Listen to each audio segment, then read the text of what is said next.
What is up, everybody? Welcome back to another episode of the Meathead Manual. My name is Adam, the meatiest meatball you've ever fucking seen. With me, as always, is my compatriot, my compadre, my good buddy, Andrew Harris. Say what's up. Welcome in. Yes. Now, today we have a special guest, a very special episode for you guys. With us, as always, or with us today, is Onn Basson, right? Yep. Yes. Now, before we go, let's go into your athletes. You've squatted well over 1,000 pounds. Yeah, my best squat was 1,058. Just barely missed 1,105, which was back then the old time. Nice. And my best competition bench with the regular bench shirt pulley was 689. I recently did 805, not in a competition, using band shirt. My best deadlift in the competition was 727. Out of the competition, I did 750 and 737 lately. Hell yeah. And now, mind you, now over the time that you've been competing, you've stepped on the platform with like a multitude of different athletes, being from Chad Ikes to Becca Swanson to Joe Avigliano, right? Yeah. Yes. Competed against Gary Frank. Somehow I was able to win because he bombed. It happens. Sometimes that was hard to beat. But I had a good coach, Joe Avigliano. Yeah. Who else? John Vogopol, Andy Bolton. Yeah, back then there were a lot of big names. I see it.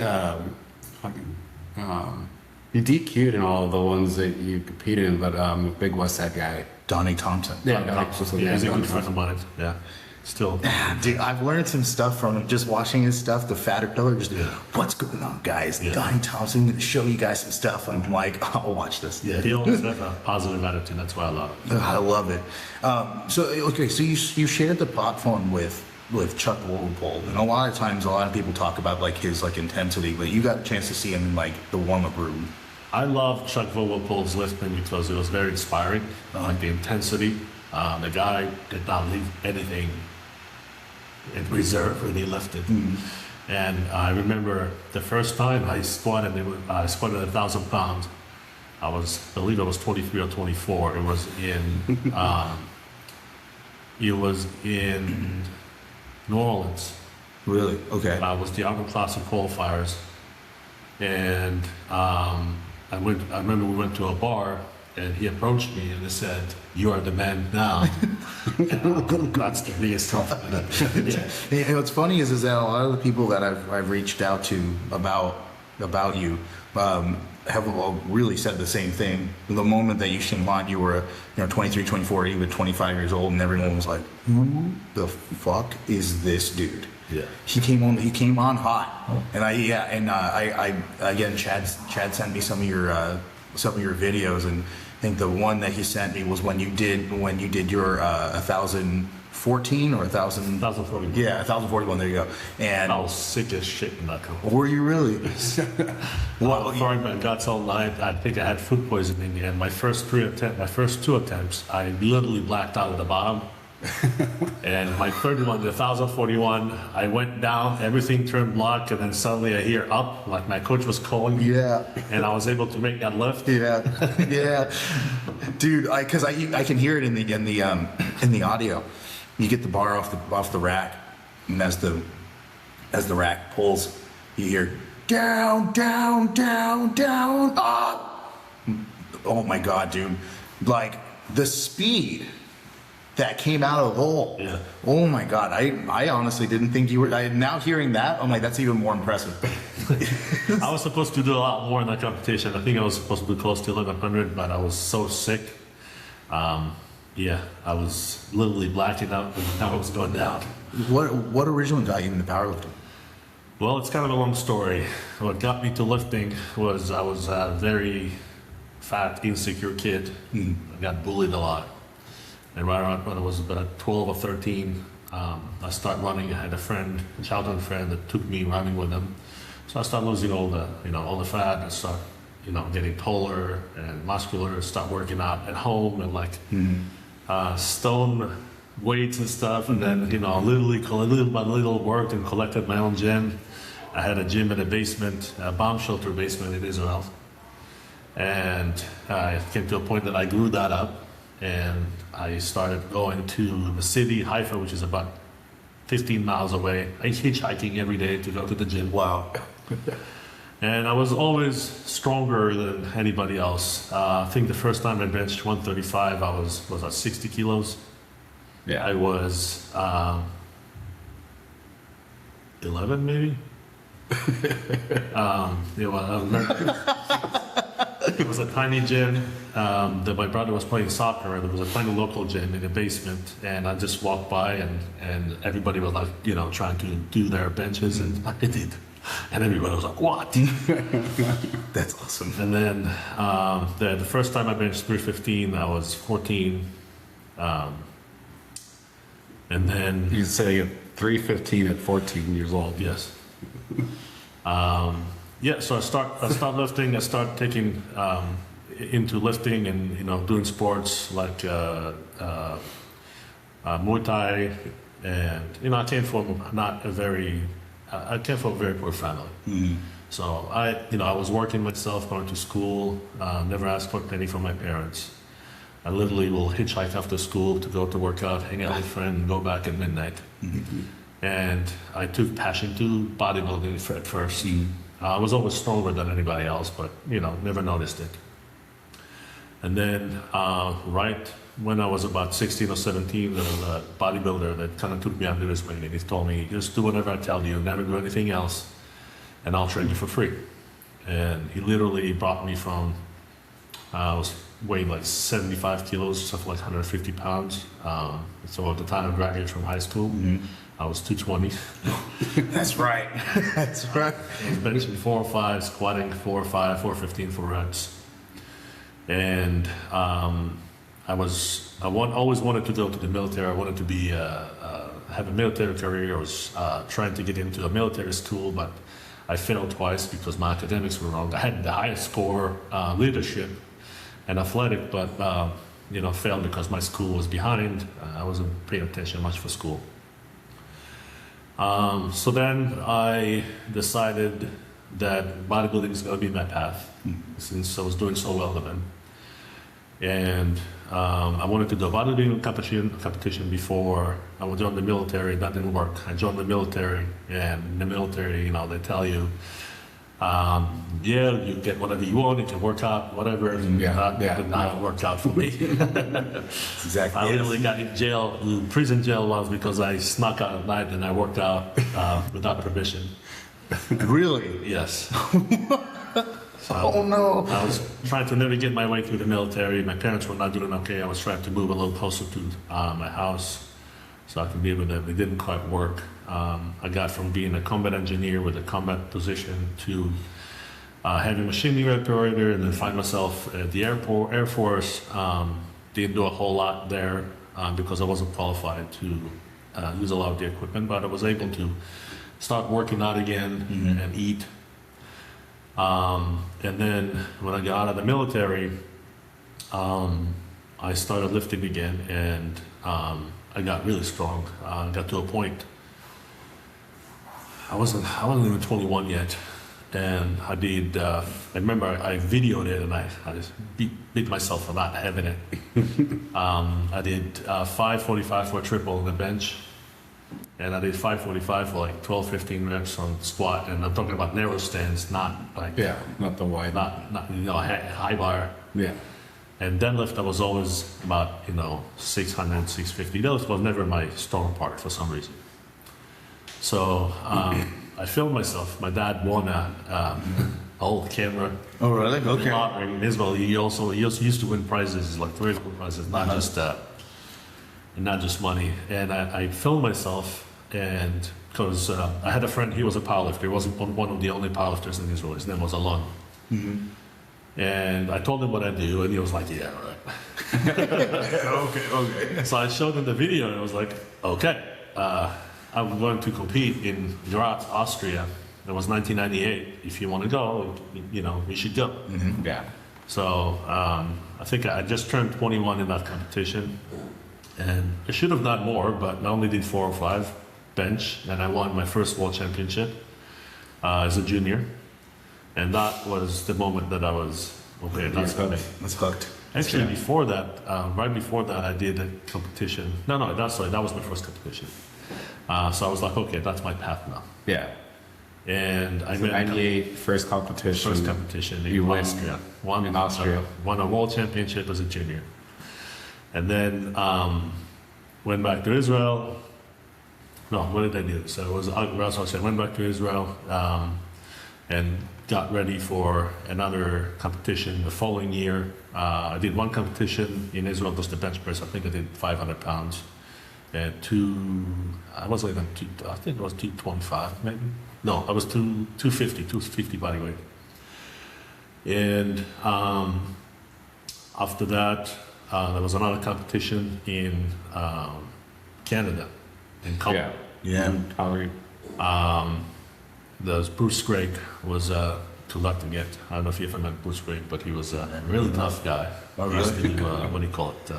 Breast knuckle fighting. Oh, the bare knuckle fighting? Bare Oh my, knuckle oh my fighting. God. Oh, geez. It's like Alex Terrible. So I mean, at that time, competitions were awesome. They're like going out through the whole week. It was WPC, so the whole competition through the whole week. Yeah, I was looking at those competitions and there was like 200, 300 people in there. Yeah, and you got like, different countries and each country Yeah. had their own uniform and, you have the little ego. It was fun going to this competition. So you're not just going to a competition, you're also going to a destination and you get to meet people and interaction. So that's the thing, the first competition, Brett Meixel, I saw him lifting with me. And I was lost, I think, because that's the first time I went to a competition by myself. Of course, yeah. And one thing I forgot to mention, in Austria, I met this guy named Aaron Ross. He was a powerlifter, he was a junior. For me, it was like, holy shit, you're strong. And I got to be friends with him, and we roomed together in that competition. And he was like super heavy, 350 pounds. This big dude, looked like a gorilla. Big boy, big boy. So, yeah, I roomed with him, and I competed. Back then, I competed raw. I was the only one that competed raw. Really? Yeah, I think I did 600 squat, and it was like really narrow stand, like bodybuilding stand. I benched, I think it was 495, because I tweaked my bench, my chest a few weeks before I had a competition in Israel, Canadian. And then my deadlift, I got 650, but they disqualified the 650 because I thought I was supposed to shrug back. So he went up and down, so it looked like it was hitching. Strangely enough, yeah, they still do that. Yeah. If it's a lot of people end up getting red lighted just for that exact thing. And then I met Joe and Dan Savigliano, which were running Los Angeles Lifting Club at the time. And they were super nice and super helpful. And one of their team members helped me because I don't want to do it. So one of the team members, Joe Rada, rest in peace, really nice guy, he helped me. And I was able to go through that competition, and they told me you should come to the U.S. and lift in our team. I'm like, yeah, sure. So my goal going to after this competition was either going to Canada and staying there because the environment in Israel back then was not really powerlifting friendly. Yeah. Or not many opportunities, or coming to the U.S. and trying to do that. So a friend of mine was living in Toronto, so I went over there and stayed with him for a week, and I hated it. Didn't like Toronto. Oh, really? Why? What was It it? just wasn't for me. Too urban. I didn't like it. I get you. And then I decided I'm not going, not staying. I had another friend that lived in Jersey City. They said, come over, stay with me. So I went and stayed with him for about 6 months. I was working in a local gym called Gold Coast Fitness. And this guy, Carmine, old school Italian guy, took me under his wing. It was like, gave me the keys to his gym. I was opening his gym and closing his gym. That much trust. So I was like, holy moly. Wow. Yeah. So I wasn't competing then, but I was lifting, went through all kind of personal stuff, being in a foreign country, not, trying to acclimate. And I kept in touch with Aaron, and he told me, why don't you come over to San Diego for a week? So, okay. I went to San Diego, fell in love with this place. Of course. And first time, my first gym that I came over here was, now it's called the gym. Back then it was Gold's, and then it turned out to be World's, and now it's called the gym. And yeah, the whole San Diego environment is really similar to where I grew up. Same climate, same vibe. And I was like, yeah, that's where I want to live. And I went back to Israel because my visa ended. And I decided I'm coming back. And I was coming back to another WPC competition in Las Vegas. And my biggest nemesis then was the Finnish guy, what's his name? Mikko Havalanian or something like that. And he was a junior and he was very vocal. So I was a little kind of intimidated by him. So he was lifting it, I think he was lifting at 308, and I was like, okay, I'm gonna lift at 275. And I won, I did raw bench, I went 275. I did 530 and it was pretty easy. Everybody was like, you have more, why don't you? I don't know, the other mean. I still learning this. And then I got third in the powerlifting. And then I stick around with Aaron because I didn't know where I'm going. He was living in Las Vegas for that time. I stayed with him for about 2 or 3 months. I didn't like Las Vegas. It was kind of dark. And I moved back to San Diego. And I was staying with his friend. Well, most were living in my car for 6 months. Everybody, I had really thick accent, and nobody wanted to rent me a place. I didn't have any, green card or, Yeah. So nobody wanted to rent me anything. I was able to find a job in a beach up in Mission Beach. And I worked there for a year, and I was working out at, back then it was Gold's. What was it like back in the day at Gold's? Because This place always had characters. yeah. It was a lot more friendly, a lot more family. Not family oriented, but like all the lifters. Everybody was a family. Everybody was a family. Still have people that I'm in touch with till today. Yeah.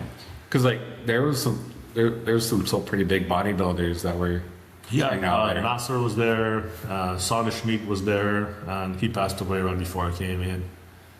A couple other bodybuilders coming in and out. But yeah, it was always like a family environment. I loved it.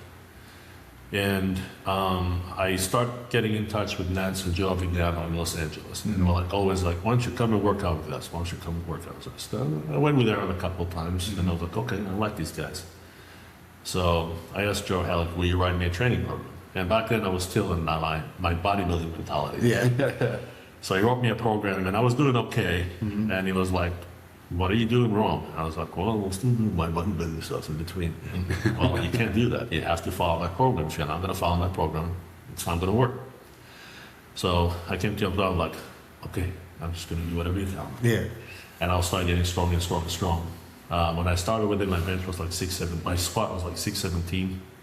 My bench was always pretty strong. I think back then I was doing, the most that I did was 495 for 10 reps, because I was still doing the bodybuilding thing. Actually, I wish I had it on a video. Right then there was no videos. I did 585 for a double when I lived in Jersey City. Oh, wow. I don't know if the guy was helping me or not, but Now, quick question. Around this time, at what point were you like, okay, I see all these other guys wearing these weird shirts and all these different. Yeah. So when I was in Israel, I ordered a bench shirt from Inzer, but it was denim, and it was so tight, like a little. Yeah. Was able to take it a couple minutes. So I was like, I'm not going to do equipment. It's not going to work for me. So. So keep that in mind for all the listeners out there. All the numbers he's talking about are all raw. Yeah. All raw. Yeah, and I remember I was squatting once. I remember it really well. They used to have 30 cents burgers, 40-cent cheeseburgers at McDonald's, and I had like 20 of them. And then I went squatting, and my roommate back then, his name is Garo. He always teased me. I was like, let's see how many reps you can do with 6 plates. I was like, okay. I did. I think I did 12 reps. And then I did 20 reps with 4 or 5. Then went to the bathroom and threw my guts out. Oh my God. But back to the story. I started going up to LA once a month to train with the powerlifting team. And I started doing raw, and then Joe was looking at me, and I was like, hey, you gotta put a suit on. I don't know when to get a suit. So I think Aaron gave me a suit. And I was just using the suit, but it was like a old hardcore suit from Insert.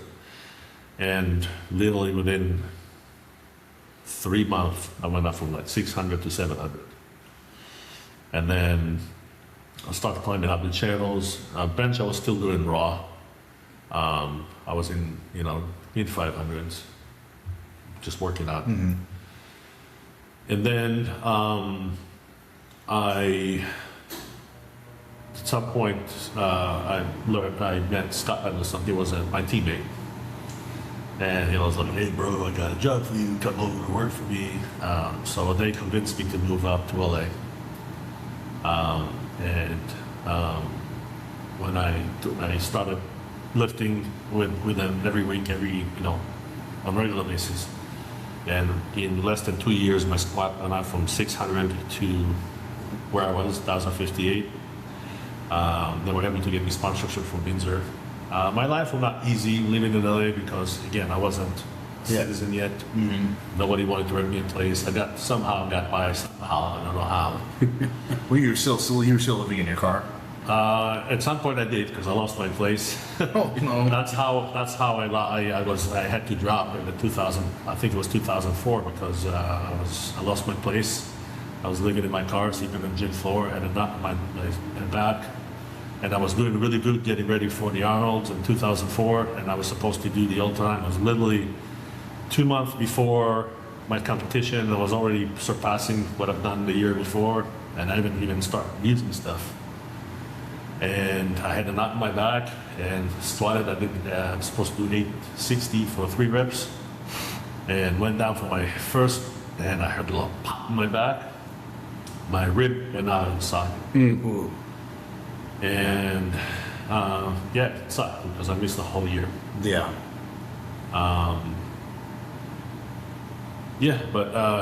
Competing with the progression that I had in LA Lifting Club, and was first the 700 mark, and we did a local competition, and I did 800, and then we did another competition that was in Sheboygan, in Pennsylvania, and that was the Nationals. And I did my first 900. I competed against Dylan Dimna, if you know who he is. He's a very passionate guy. I love this guy. But I beat him by body weight. I weighed in 308, and he was like 308 on something. And we both did the same squat. We had the same total, and I just beat him by body weight. Well, he must have been so pissed. Yeah. That's the first time I ever pushed myself over 308. I weighed in, I think, 300. No, it was 308, and then I find a way to gain my weight or just try to get away to eat. Yeah. I remember I was eating. We went to eat dinner before the competition. I had 4 entrees in a restaurant. I think it was around the clock at York, Pennsylvania. This old lady came in and was like, I would love to see you eating all this, but I have to go. I was by the day of the competition, I was 316 pounds. My coach looked at me, was like, what the hell happened to you? Barely able to fit my equipment, and so I did that. And then the following year, I did the qualifiers. I think it was also working then. And I barely went through that competition. I think I did 950 or 970 something. And I had a sinus infection. And literally during the competition, it just blew up, blood everywhere. My teeth were hurting. I was able to get by, but I still got the first place. Hell yeah.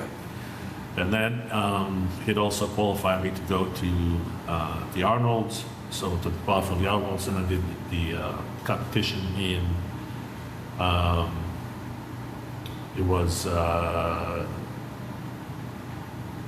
New Orleans. Mm-hmm. That was really cool. Yeah. It was my first big venue. It was the qualifier for the Arnold's. They had, storm, and it was kind of like the Arnold Classic, but just in the convention center in. And sorry about that. Welcome back. All right. So going back, so now you're in New Orleans. I'm in New Orleans. That was my first big competition that, highlights. There were a lot of good lifters in that competition. There was Jesse Kelly? I remember. I can look it up real quick. It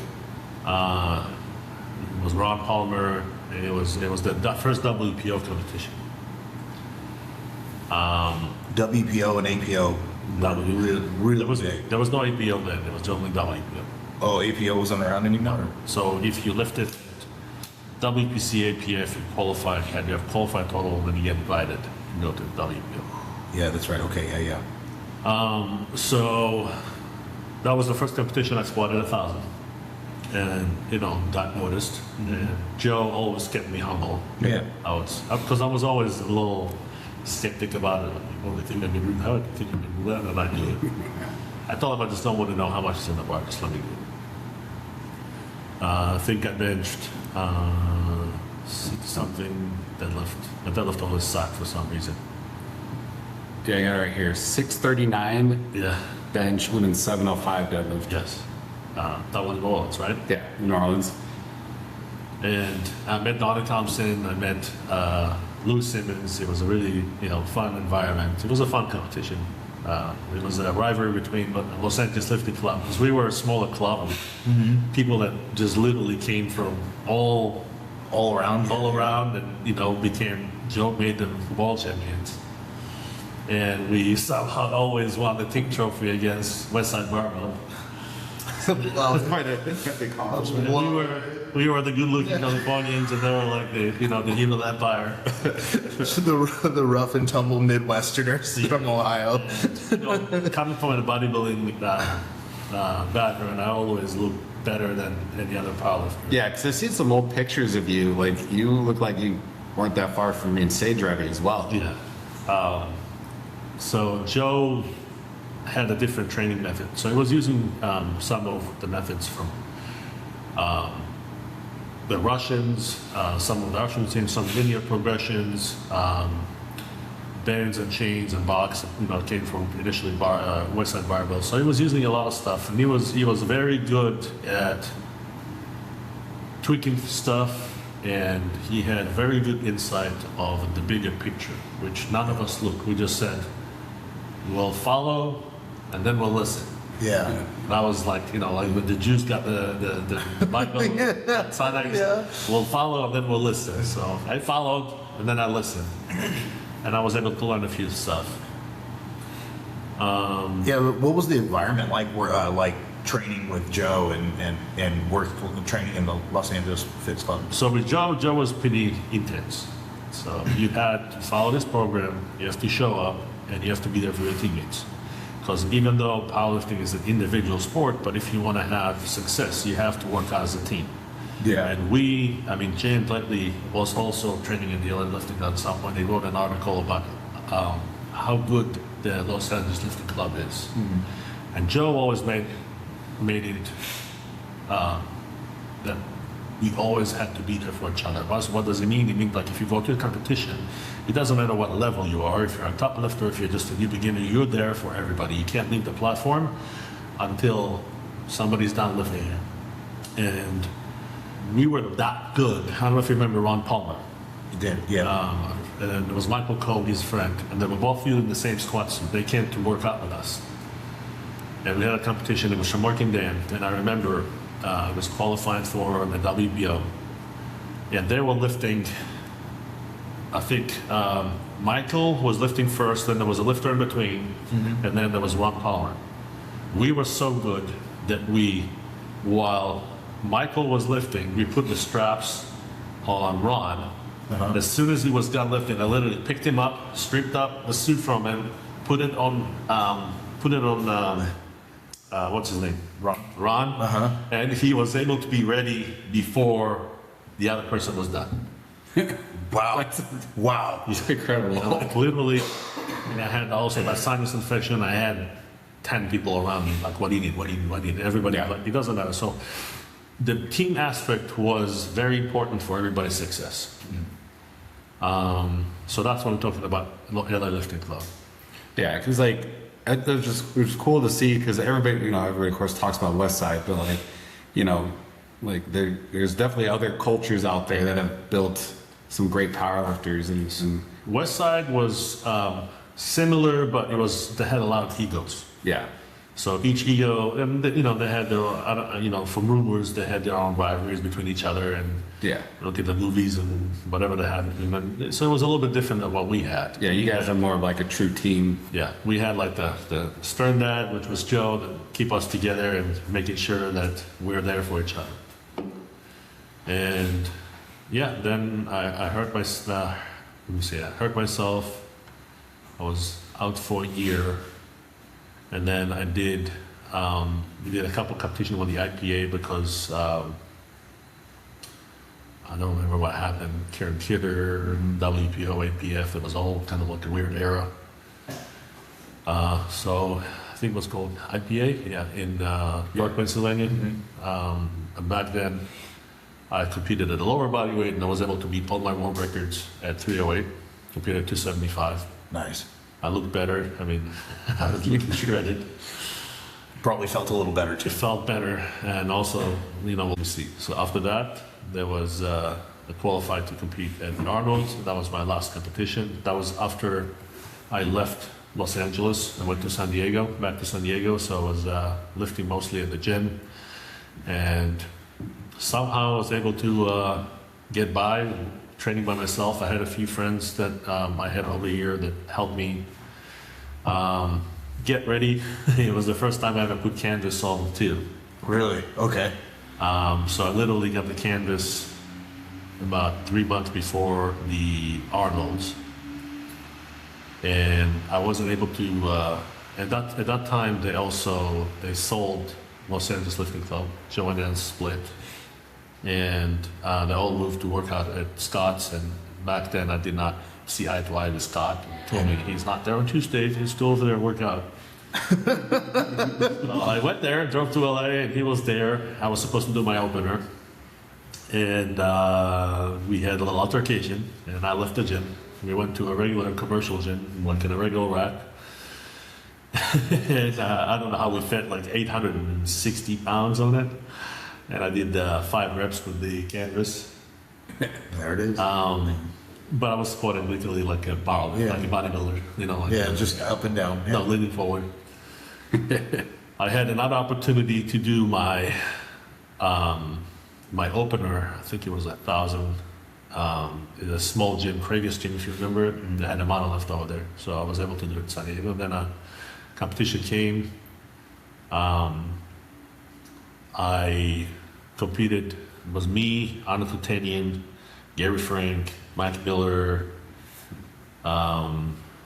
It was Vlad was lifting, and they had it by weight division, not by weight category. So you had weight categories by division, but whoever won was the heaviest, middleweight, and lighter weights. Gotcha. Okay. And that was the first competition when Steve Goggins broke the 1,003, the 1103. That's what I was gonna say. You did get a chance to compete with Steve Goggins. I did a And- few times. We planned one day to stay around the corner and hit him with a baseball bat in his knee.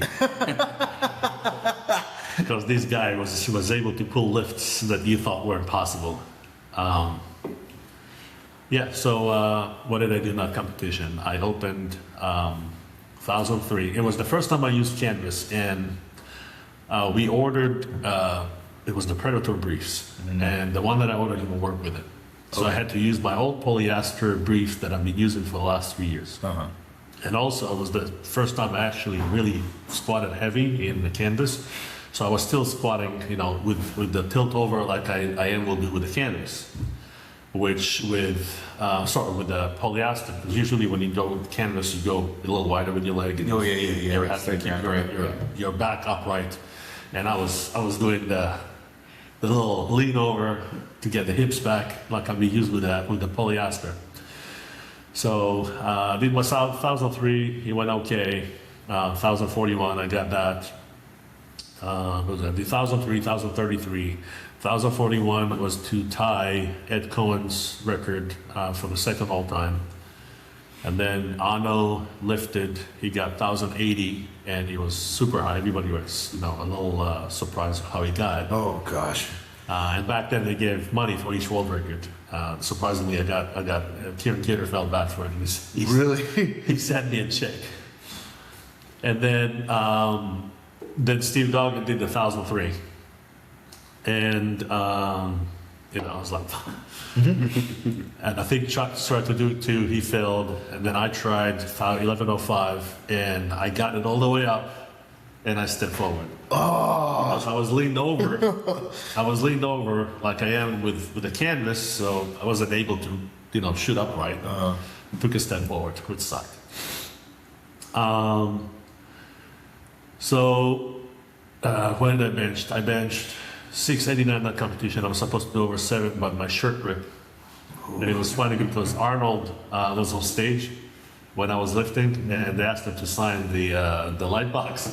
And they announced my name, and I was from San Diego. And they was like, "Wait, let this guy lift." And beside, he's from California. He was the governor at the time. I got to meet Arnold between the squat and the deadlift. We had like 7 hours because they had a whole flight on bench. Mm-hmm. So I was like, in the background, the backstage, leaning on the ground, and then every time somebody telling me, "Move, move." I'm like, "What do you mean? It's Arnold." I'm like, okay. So I got to meet Arnold after the bench. I only got 689. I blew up my shirt. I gained a little bit too much weight. I weighed in 300. Actually, I went even less. No, I weighed in 270, 275. And I had 24-hour weigh-in. And I weighed in the day of the competition. I weighed in 308. Hell yeah. Hell yeah. I just put liquids.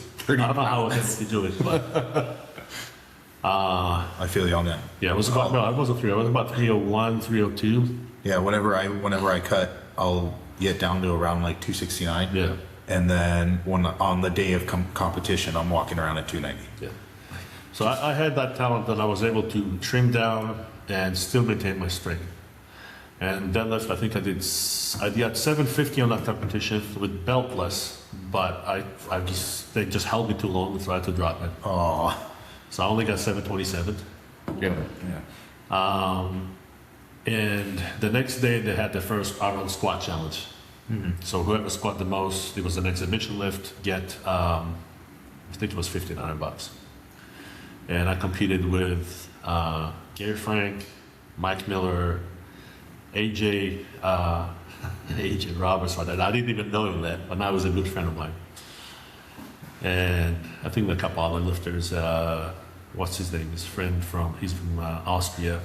Harold Salzman, very super nice guy.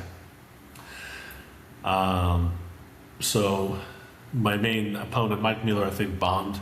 My main opponent was Gary Frank, and I opened 1,003.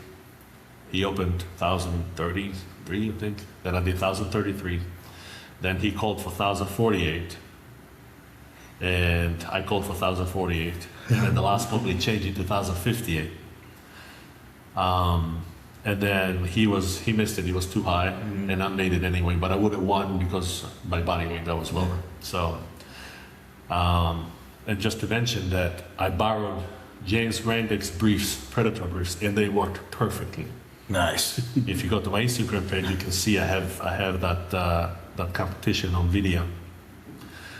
And like when I did the 1,041 the first day, it looked low. When I did the 1,058, it looked like literally 225. Yeah. And Joe asked me, "Do you want to do the 1105?" And it wasn't a full meet. And I asked him, now we read it. I should have done it. But I asked him, "Will that consider as an all time?" He was like, "No, because it's an exhibition lift." And I told him, "I'll pass." Yeah. Yeah, so that was my only chance. That was your chance to do it, but yeah. After that, that competition, I was gonna go the next year, but then I had a cyst in my spine. The liquid for the bursa went into my spinal cord and was sitting on my nerve. It was the most terrible sciatic nerve pain you can actually have. And for literally 4 or 5 months, I was in excruciating pain. I went up from like squatting 800 pounds to being into like 135. It was just painful. And, I couldn't find any solution. Doctor said, you have to have surgery. And I was like lost. And it was actually a very simple solution. I just put inversion boots, hung upside down for a week, and pain was gone. There it is. Okay, so and that, we've talked about this before. There are a lot of times where, more times than not, a lot of times doctors will kind of, and this is nothing against the medical field. Doctors will actually like try and be like, okay, well, you need this surgery more times than not. My advice to everybody is always look for an alternative solution, because once they open you up, you're going to be fucked. Yeah. And there's always other solutions. Like I had doctors that tell me you have arthritis or you have arthritis in your back. And it wasn't arthritis, it was like a really, really tight psoas. Mm-hmm. Yeah. I was lucky also to have, when I was competing with LA Lifting Club, there was Dr. Nelson Los Santos. He's an active release doctor. And recently the guy saved my life, saved my career, working on us for free. Mm-hmm. So I had the opportunity all throughout my years to work with really good therapists. Some in LA, Nelson, Franco Colombo worked with me. Really? Director, yeah. That's awesome. What was Yeah, I was starstruck. I'm like, because I admired him since I was a little kid, and I went to see him. Like, who say a word? And he was very quiet. And I had Diana Linden. She's a very good physical therapist in LA. And when here in San Diego, I had Dan Selstead, which is very good, Chris Jepson, Derek Farnsworth, and what's his name? I always forget his name. Redheaded guy. He's right here at Old Town. I'll get to his name back. But yeah, I mean, recovery is also a big part of powerlifting. Yeah, what was one of your biggest things that you did when you were in your like in the most? Well, actually no, because like at the same time, I mean, we're even right now. Yeah. How old are you? I'm 49. You're 49. So at the age you're at right now, you're still moving massive amounts of weight. Yeah, I mean, it kind of went down last 3 months because I had to make some changes in my life. The biggest thing all throughout my life was simple things like stretching, rotating, having supplementations, like natural supplementations, and be aware of yourself. When you have an acute problem, don't let it go, because it's going to turn to be worse. Go see somebody. Yeah, it's worth the money. Sometimes, yeah, it's going to hurt your pocket, but it's worth the money. And it's also, learning from one injury to another, how to work around it, not make it worse. This is powerlifting in essence. It's not just lifting weights. A big part of it is the recovery. Yeah, exactly. And having the knowledge how to recover, having the knowledge how to bypass going around and still making gains is the essence of it. And Yeah. I was able to master it. That's how I was able to have longevity and lift heavy until today. Just to finish out my competition thing, after Oh, yeah. that Arnold's, I asked myself, do you see yourself having a career in powerlifting? And I was like, no. Do you like lifting? Yes. Can you still lift without doing that? Yes. So initially I wanted to be an X-ray tech, and that didn't work for me. So I had a bunch of credits, and I decided to convert to science. I got an associate degree in science and got hired by Pfizer, and I'm working as a scientist right now. Really? Yes, nothing fancy, but I like what I do. That's still sick. And I had my last competition was in 2007. 2007. Here in San Diego. Here in San Diego.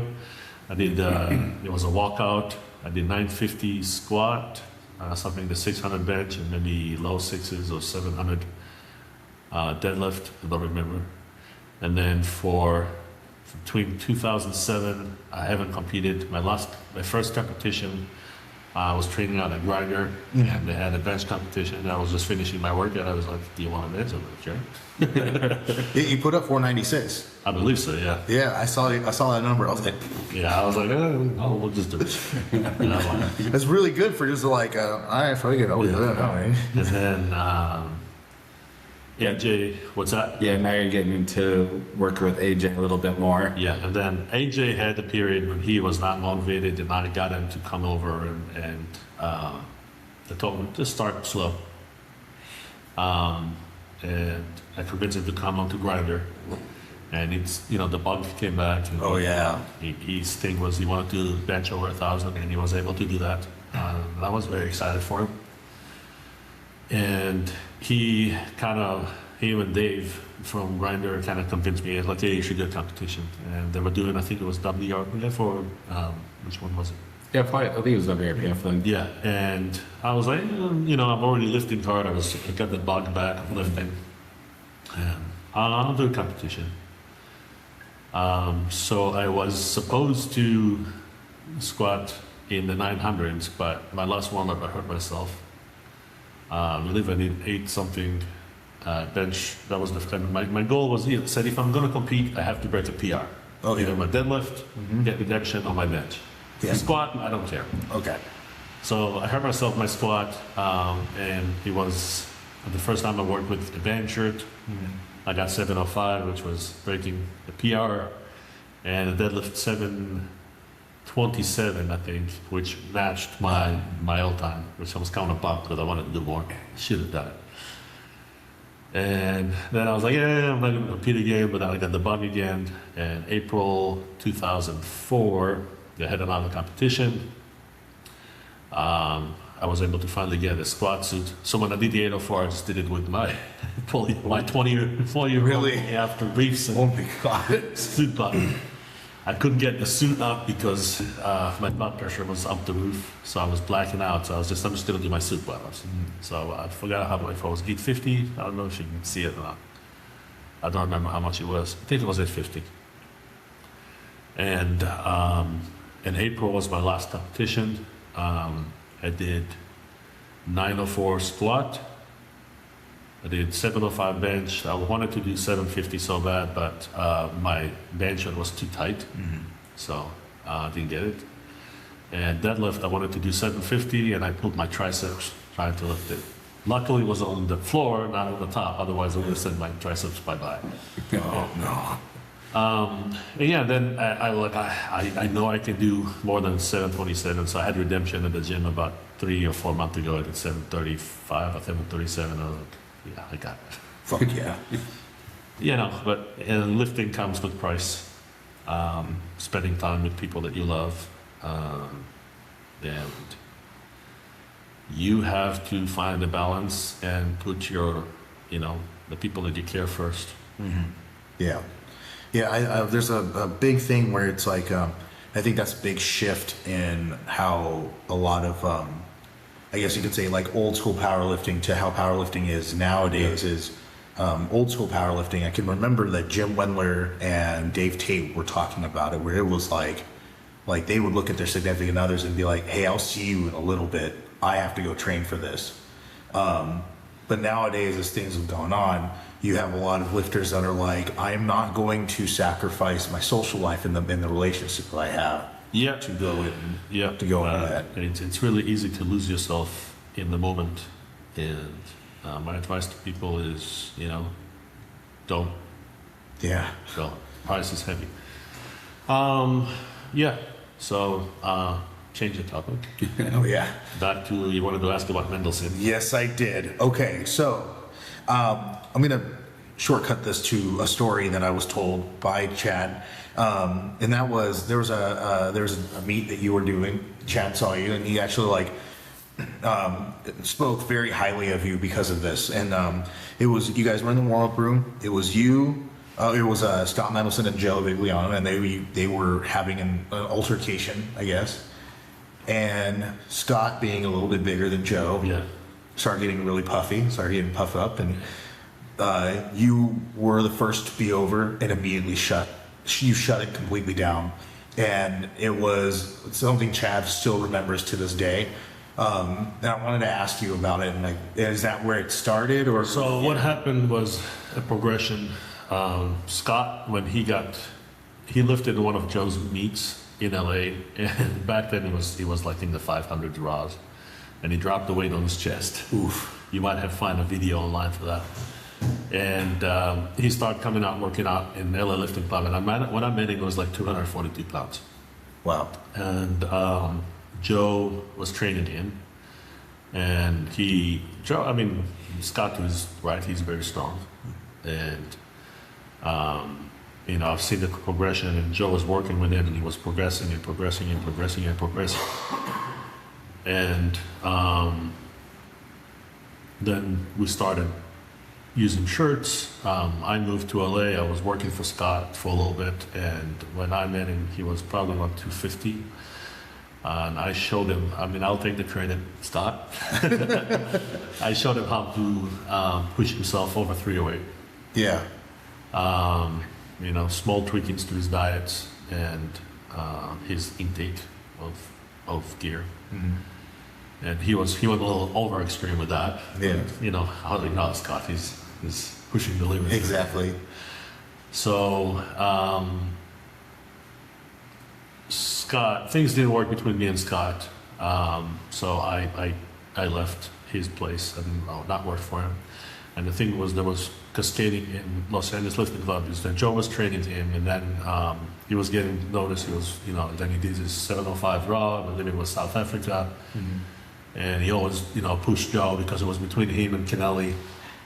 And after that competition, I believe there was the Arnold's, and he always asked Joe, was like, hey, do I have the 800? Do I have the 800? Back then it was, who's going to break the 800 first? And Joe was like, yes. You get there, but not yet. Mm-hmm. And they had that competition in LA. At that time, Joe and Nance were not doing well. They were separating. There was a little big tension in the gym. And I forgot what competition that was supposed to go. Yeah, Nance and Joe were supposed to go with Scott. And Nance called Scott because Scott was supposed to pay for their wages. And he said, I'm not giving him a credit card. I was like, what do you mean? He asked Joe, do you have the 800? Do I have the 800? They told me he had it. Mm-hmm. And right after he said to Joe, I'm going to be on my own. Yeah. And I believe he was able to do the 800. And so that call caused a rift between him and Joe. Mm-hmm. And on that competition in LA, Joe was throwing the nationals. And Joe brought Scott brought his lifters. I forgot if he lifted enough. I think he lifted on competition. That's why they made 31st. And, things blew up between him and Scott. Mm-hmm. Joe was in a bad place. Scott was being a little Scott. Things blew up. After that, they reconciled. Scott bought all the equipment from LA Lifting Club. And some of the members from LA Lifting Club went and worked out at his gym for a little bit.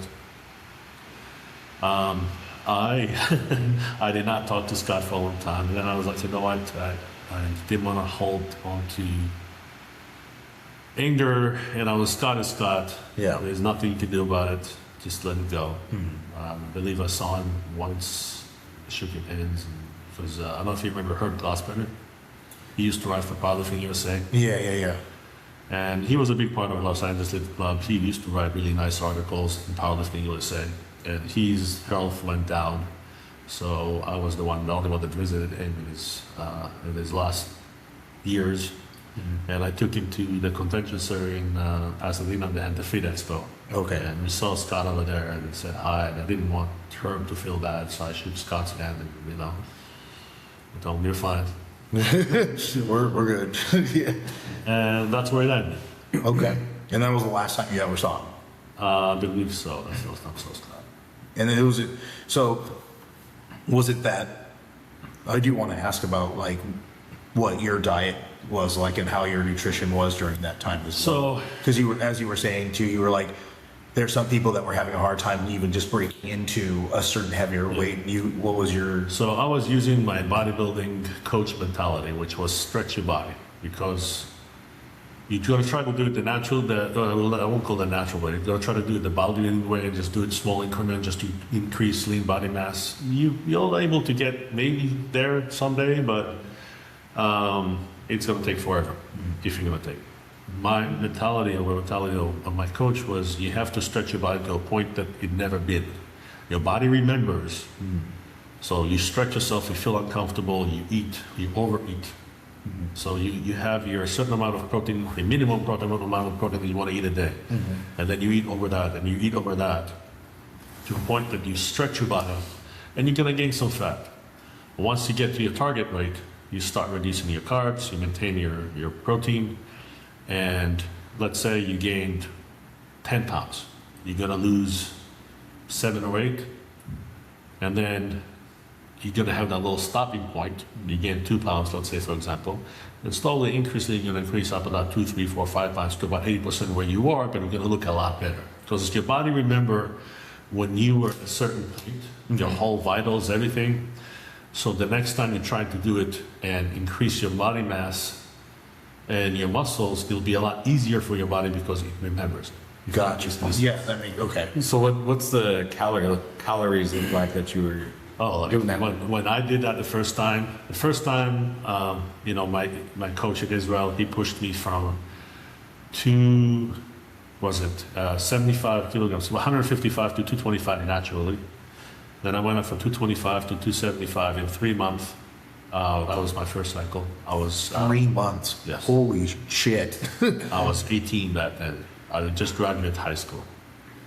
And then I joined the military, lost all the weight, and then after the military I was able to go back to 275. And I had, you know, bodybuilding cycles be on for like 6 to 8 weeks, be off for 3 or 4 months, then back up again. And it seems to work for me.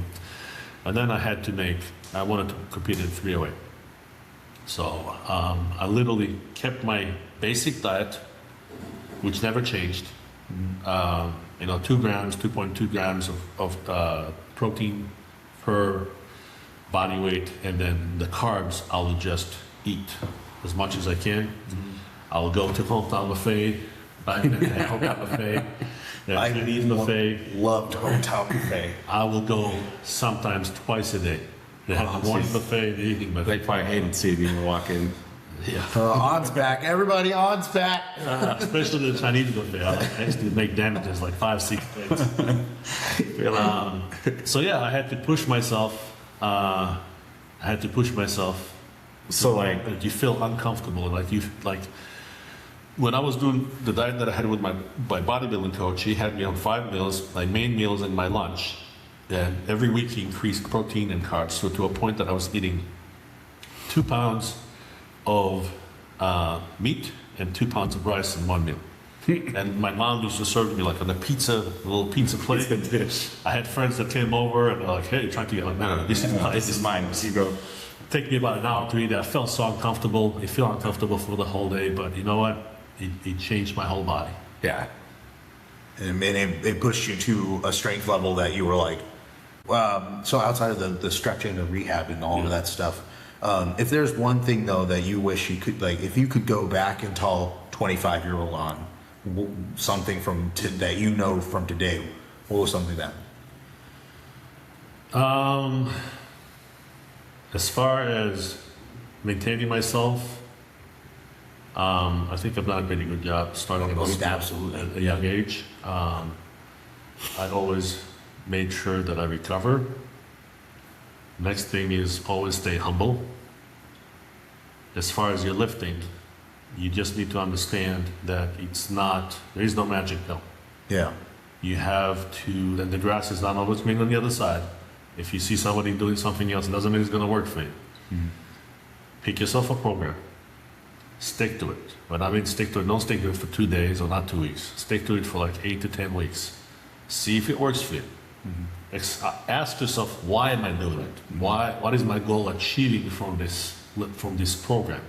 Like, for example, first identify what are your limitations, what are your weaknesses. Try to ask yourself, am I doing this exercise? How is it going to benefit me? And give it a try. Add it to your program. Yeah. Now, there are different approaches to program.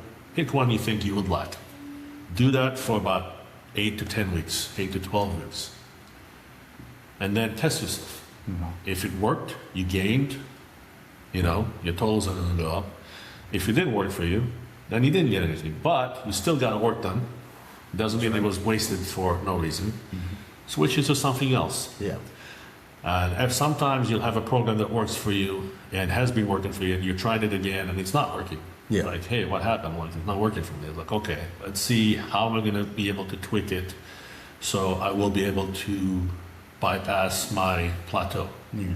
So you find, different exercises, like sometimes, like, hey, I've done something things that may not my triceps, I haven't put that much notice on my triceps, so I put too much work on my triceps and my bench has been going down. So you identify it and you change it and you tweak it, and like, and suddenly, hey, my bench is going back up again. So, you have to be very aware, you have to change and switch stuff, and I'm not saying often, change and switch stuff when you're not making progressions. A lot of people are changing too many things too fast. They think that they saw somebody doing it at the gym and it's really cool and they want to do it themselves and they think it's going to work for them. No. And sometimes you even implement it in the wrong way. Yeah. The biggest part is while you're doing all this, you have to maintain your recovery. You have to understand that, whenever you're veering off your program and you're doing your ego lifts, it's going to affect your progression. Yeah. I was training under Joe. I was training under Joe. Andy Bolton for a while. He was running my program, and the two different approaches. Joe's workout is working me very well. I can get strong really fast, but I noticed that at an older age, it's hard for me to recover. Yeah. And now as Joe's running my program, which we're trying different things. When I was training under Andy Bolton, it's a lot less volume, it's a lot less intensity, but I was able to recover, but I wasn't able to get as strong, as fast as Joe's program. Because he was doing conjugate, which is kind of a different conjugate than Westside, because we're not really using bands and chains, it's mostly just straight bar, which whoever followed my program in the past 2 years or my Instagram can see all my lifts. And it seems to work. It wasn't as sharp strength, but it was safe strength. And he also put an emphasis on, recovery and support exercises that will help you maintain yourself healthy. Plus whatever I was doing for work. I posted a few things on my Instagram, and I'm going to post a little bit more about accessories and specific exercises I do to help me maintain health, maintain strength, maintain my secondary muscles. Gotcha. So what are the current goals? What are you trying to hope to achieve here? And then I know you've started getting to more coaching yourself. So yeah, tell me about like some of the... Right now, I'm working more on myself. I'm 49 years old. I've got nothing much to prove. I need to put more attention on myself and my family, and making sure that they are my first priority. And my passion was always helping people. When I go to the gym and I see somebody, my pet peeves are, especially squats or anything that they do different, or they'll come to me and say, hey, how are you doing this? I'm trying this and it's not working. I love to give them advice. Yeah, you've always given me a lot of advice and helped me a lot. Yeah, so unfortunately now I'm gonna have to monetize it. I need some extra income. So yeah, if anybody's interested, I write online programs, and I do personal training, and I can do single sessions if you want me to fix your form and give you advice. So yeah, for me it's very important. When I see people at the gym lifting wrong, I kind of feel bad because I don't want to be that guy. You don't know, you should do this way. It's just because I care, because I want people to lift to be able to have longevity with their lifts. And when I see really terrible form, I know that in about 2 or 3 years, they're going to be complaining, they're going to have problems, they're going to probably carry for the rest of their life. And I don't want that. Yeah, and especially knowing the fact that you've gone as long as you have with the success that you've had. Yeah. And a lot of people ask me, how do you do it for that long? So there's no such a secret. It's very simple. Have a plan. Be consistent and stick to your plan. make sure you're not veering off your plan and doing something that will cause you to regress. Because every time you're doing your ego lifts, your progression and your chances of getting injured increase. Yeah. As far as nutrition, try to get yourself good nutrition, and you can have bad nutrition in a while. So people tell me, how do you maintain your weight? I maintain my basic diet, and then if I feel depleted, I'll eat extra calories. I call it intuitive eating. So if my body tells me I need more calories, I feel depleted, eat whatever you want, 2, 3, 4 days. You feel fat, reduce your carbs. Always maintain your protein. As far as other supplements, take your fish oils, take your multivitamin, take your chondroitin, if you're polyslidden, take selenium. If you're taking gear, take stuff that will clean your liver. There's beef liver tabs, there's milk, Cifol, there's Tatka, there's NAC. So also maintain yourself physically in good shape. And That means walk, people. one thing a lot of people don't know, most injuries at the gym happen because of dehydration. Yeah. If you know you're going to have an intense workout, hydrate yourself the whole day, how to hydrate yourself throughout your workout, and stretch. The reason you stretch before you lift, it's imagine yourself running your car at 100 RPMs, or whatever it is, 4,000 RPMs, whatever the max is, right off the get-go. You want to have some oils running around, warm up your car, and by stretching, doing rotation, doing some activation, you're introducing blood into your muscle, which in turn cause it to be able to say more fluid, flexible, and then you have liquids in your body, it's going to prevent your injuries too. And other things that people, I'm going to drink a lot, I'm going to drink a lot. You also have to replace your electrolytes, your salts. So, so don't be afraid to eat salt. I have, what do you call it, a Himalayan salt thing in my car. I just eat like 2 little things in the morning and 5. And then what else? And then stretching is the same thing, it's just bring blood into your muscle. And the last thing is just be aware that if you are choosing to push yourself in a certain workouts, give yourself enough time to recover, so the next workout you're not going to have regression, not progression. Gotcha. Okay. To finish this off, is there anything that you would like to just give as a last little bit of advice to any of the lifters out there or any of the listeners out there? Yeah, first of all, always be humble. That's something that I learned from Joe. I know that everybody wants to have their ego and stuff, but people don't remember people with egos. They remember you negatively. A lot of people remember me because I was always nice. I was always humble about my lift. I never showed off. And if they ask you a question, don't be they've helped them as much as you can, because your time, your time is the time, and they need to respect that. The second thing is lifting is not everything in life. You have other things that are more important. You can always lift. You cannot always in relationships in your life. You cannot always fix them. So make sure that you are taking care of your people that you love and finding a balance of working out. And it goes hand in hand. Last thing is always have a plan. Always follow your plan and do your best to stick to it and not look around too much, because there's always, especially now with social media, everybody is like so confused of what to do, what not to do. Just find something that works for you and use your logic. It's also, too, to add on to that, it's kind of like setting your blinders, because just like you said, there's so many people on Instagram or so many people on social media doing such amazing things. So it's really hard not to compare yourself, you know? One thing that people ask me is how people are lifting more now than they did before. Well, there is 2 things that the internet had brought. Once was when I was lifting, all there was Powerlifting USA magazine. So you have to wait a month to see what somebody else will do. Hear the new things. You ask people in a competition what they're doing. So the amount of knowledge was very limited. And also, the time period, when somebody did a competition I know in like the 1800s, there was like, you had to wait like 2 months for the mail to arrive to her. Yeah.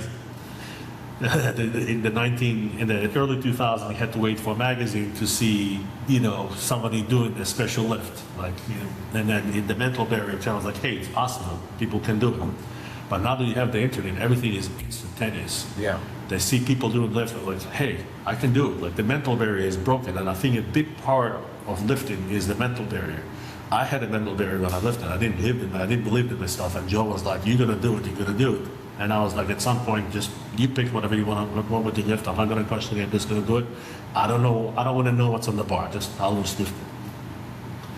So the internet has changed a lot of things because now you have instantaneous knowledge that you have access to, and you can see other people lifting, which takes also a mental barrier. The only thing that you need to understand is too much information is not necessarily good information.